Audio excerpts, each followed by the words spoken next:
नमस्कार दोस्तों, आप देख रहे हैं चित्रकथा टीवी। एक छोटे से शहर में एक गली थी जहां कान्हा अपनी दादी गंगा के साथ रहता था। गांव में पिछली साल आई बाढ़ ने कान्हा के माँ बापू को उससे हमेशा हमेशा के लिए छीन लिया था।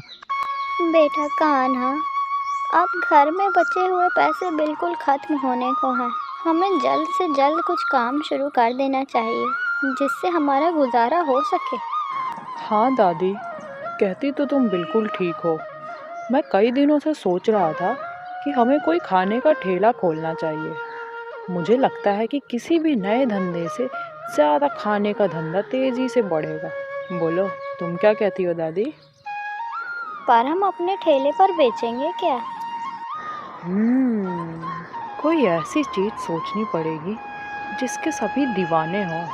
और कान्हा ये कहते कहते रुक गया। तभी अचानक सुनो सुनो सुनो, गाँव वालों सुनो, आने वाली 25 तारीख को हमारे गांव में चाट बनाने की प्रतियोगिता आयोजन की जा रही है। प्रतियोगिता जीतने वाले को पूरे 10,000 की इनाम राशि माननीय सरपंच जी द्वारा भेंट की जाएगी। तो अपने हाथों के जलवे दिखाओ और सरपंच साहिबा को स्वाद चखाओ। सुनो सुनो सुनो। दादी सुनो, हमें ये सुनहरा मौका अपने हाथ से जाने ना देना चाहिए। पर कान्हा, ना तुझे ना मुझे, हम में से किसी को चाट बनाने तो आता नहीं, फिर हम ये प्रतियोगिता जीतेंगे कैसे? दादी, उसका भी हल है मेरे पास। बस एक बार हम ये प्रतियोगिता जीत जाएं और फिर उसके मिले हुए पैसों से हम अपनी दुकान खोलेंगे। बोलो कैसा? और फिर अगली सुबह सुबह दादी, मैं गांव से बाहर किसी काम से जा रहा हूँ। आने में थोड़ी देर होगी, तुम चिंता मत करना, ठीक है? ये कहकर वो गांव की बस पकड़ लेता है। हमारे गांव से सभी चाट बनाने वाले भैया इस प्रतियोगिता में हिस्सा लेंगे, इसलिए अगर मैं उनके पास जाता तो वो मेरी मदद कभी ना करते। मैंने बिल्कुल ठीक फैसला लिया जो गांव से बाहर चला आया। और वह कुछ ही देर में अगले गांव पहुंच जाता है जहां अब बस मुझे इस गांव के सबसे मशहूर चाट वाले का पता लगाना है। अरे बहन सुनो, इस गांव में सबसे स्वादिष्ट चाट बनाने वाला कौन है? क्या तुम मुझे बता सकती हो? और वह एक दो लोगों से पता पूछकर उस दुकान पर पहुंचता है। छूट जाएगी खाट जब खाएगा माखड़ की चाट। वाह! वहां मौजूद भीड़ देखकर कान्हा समझ जाता है और वह सीधे मालिक के पास जाता है। भैया, मुझे आपकी छोटी सी मदद चाहिए। मैं पास के गांव से आया हूँ। मैंने सुना है आपकी चाट पूरे गांव में मशहूर है। क्या आप मुझे चाट बनाना सिखा सकते हैं? अरे थारो दिमाग फिर गयो है कि तुझे क्या लागे से मैं खुद अपनी रोजी रोटी पर लात मारूंगा के? नहीं भैया, वो क्या है कि मैं इस गांव का नहीं हूँ। मैं अपने गांव मूनपुर में एक चाट का छोटा सा ठेला खोलने का सोच रहा हूँ। अगर आप मुझे अपने चाट की विधि बताएंगे तो मुझे कुछ आसानी होगी, और कुछ नहीं, बस यूं ही। ओ भाई चल निकल ले, मारे धंधे का टाइम खोटी ना कर। और पहली बार में ही नकारात्मक जवाब सुनकर कान्हा दुखी हो जाता है। नहीं, तुम नहीं तो ना सही, मैं किसी और के पास जाऊंगा। और वो एक दो लोगों से और पता लगाकर दूसरे हलवाई के पास भी पहुंचता है। और वहां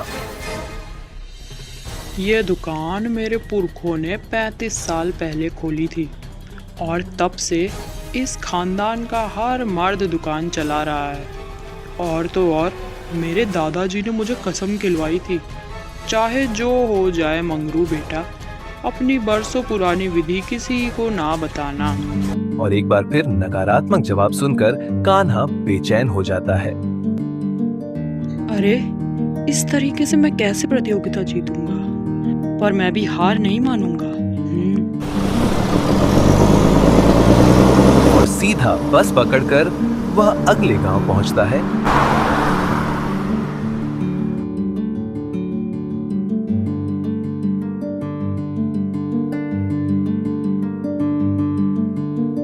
और वहां पर भी सबसे मशहूर चाट वाले का पता लगाकर उनसे विधि पूछता है। भाई, मैं तुमको अपनी विधि तो बता दूं, पर तुम्हें अपने जीते हुए इनाम से आधी राशि यानी कि पूरे 5,000 रुपए मुझे देने होंगे। बोलो, मंजूर है? नहीं भैया, आप मेरी बात समझ नहीं रहे हैं। मैं बहुत गरीब हूँ। मुझे अपना नया व्यवसाय शुरू करने के लिए ही तो प्रतियोगिता जीतनी है, ताकि मेरे पास कुछ पूंजी आ सके। अगर आधी राशि मैं आपको दे दूं तो मेरा क्या होगा? मेरा काम कैसे बनेगा? अब भाई वो सब मैं नहीं जानता। शर्त मंजूर हो तो निकालो 1,000 रुपए एडवांस, नहीं तो अपना रास्ता नापो। और एक बार फिर कान्हा निराश हो जाता है। अब इसी तरह वो अलग अलग गांव जाता है, पर उसे कोई भी अपनी विधि बताने को तैयार नहीं होता, जिससे कान्हा की हिम्मत टूट जाती है और वह थक हार कर अपने गांव वापस आ जाता है। अब कान्हा की हिम्मत टूट चुकी थी और वह एक बड़े से पेड़ के नीचे जाकर बैठ जाता है। अब मैं क्या करूँगा? घर पे रखी हुई पूंजी भी खत्म होने को है। इतना सारा पैसा लाने का कोई रास्ता भी दिखाई नहीं देता। तभी एक बूढ़ा आदमी वहां पर कुछ देर छाया में आराम करने को आया। क्या बात है बेटा? मैं तुम्हारे चेहरे पर परेशानी बहुत आराम से देख सकता हूँ। मुझे बताओ। बाबा, वो बात ये है कि... और कान्हा उन्हें अपनी सब परेशानी बताता है। अरे बेटा, समझ लो कि तुम्हारी समस्या हल हो गई है। मैं पिछले 17 सालों से चाट बनाया करता था और मेरे दुकान पर लोग बड़ी दूर दूर से आया करते थे, और तारीफ का एक शब्द ना निकले ये मुमकिन ना था।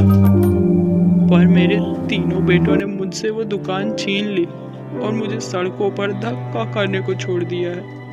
तो बाबा, आप भी इस प्रतियोगिता में हिस्सा ले लो ना। नहीं बेटा, मैं इस उम्र में इतने पैसों का क्या करूँगा? बस जिंदगी की तन्हाई ही मेरा पीछा नहीं छोड़ती।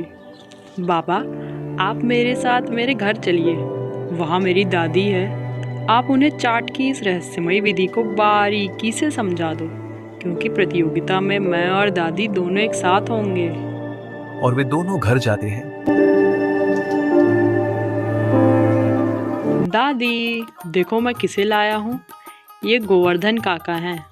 चौक में इनकी सुप्रसिद्ध दुकान है। ये उसी के मालिक हैं। ये हमें चाट बनाना सिखाएंगे। और काका दादी को संपूर्ण विधि एकदम बारीकी से बता देते हैं। आपका बहुत बहुत धन्यवाद। आपका मुझ पर ऋण रहा समझो। ठीक है, अब मैं चलता हूँ। काका, 1 मिनट रुकिए। आप कहाँ जाएंगे?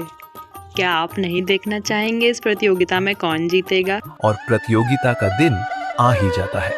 कान्हा और गंगा प्रतियोगिता में हिस्सा लेते हैं और साथ ही आसपास के गांव से आए हुए वे सभी हलवाई रहते हैं, जिन्होंने कान्हा को साफ जवाब दे दिया था। अब कान्हा उनकी चालाकी समझ चुका था, पर उसने उन पर ध्यान नहीं दिया। बेटा चल, ले कृष्ण कन्हैया का नाम और गोवर्धन काका की बताई हुई विधि को शुरू कर। और वे दोनों पूरे मन से दिल लगाकर चाट बनाते हैं और फिर कुछ ही देर में कान्हा और दादी अपनी बनाई हुई पहली चाट को तैयार करते हैं।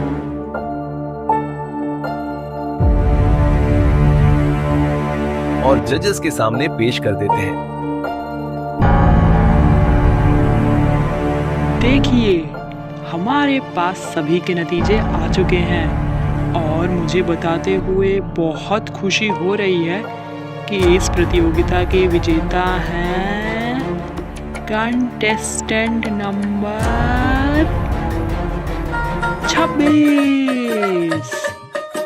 हाँ, दादी, हम जीत गए दादी। हाँ बेटा, हाँ, हमारी मेहनत सफल हुई। पर ये सब गोवर्धन काका जी का कमाल है। हाँ। उधर काका भी खुशी के मारे फूले न समाते। और गंगा और कान्हा को पूरे 10,000 का इनाम मिलता है, जिसे देख सभी हलवाई जल के भून जाते हैं। अरे चाल भाया, अब यहाँ कुछ नहीं रखा से, चल। काका सुनिए, आप हमारे साथ चलिए ना, हम दादी पोते का भी कोई नहीं है और आपका भी, आप हमारे साथ ही चलिए काका। और कान्हा गंगा और काका की शादी करवा देता है, जिससे काका का भी अकेलापन दूर हो जाता है और वो भगवान का धन्यवाद करते हैं। आने वाले दिनों में वे तीनों अपनी खुद की दुकान खोलते हैं, जिसका नाम होता है चाट चैंपियन, और वे तीनों सुकून से रहने लगते हैं। मिलेंगे आपसे फिर से एक नई कहानी में, तब तक के लिए अपना बहुत ख्याल रखें। नमस्कार दोस्तों, आप देख रहे हैं चित्रकथा टीवी।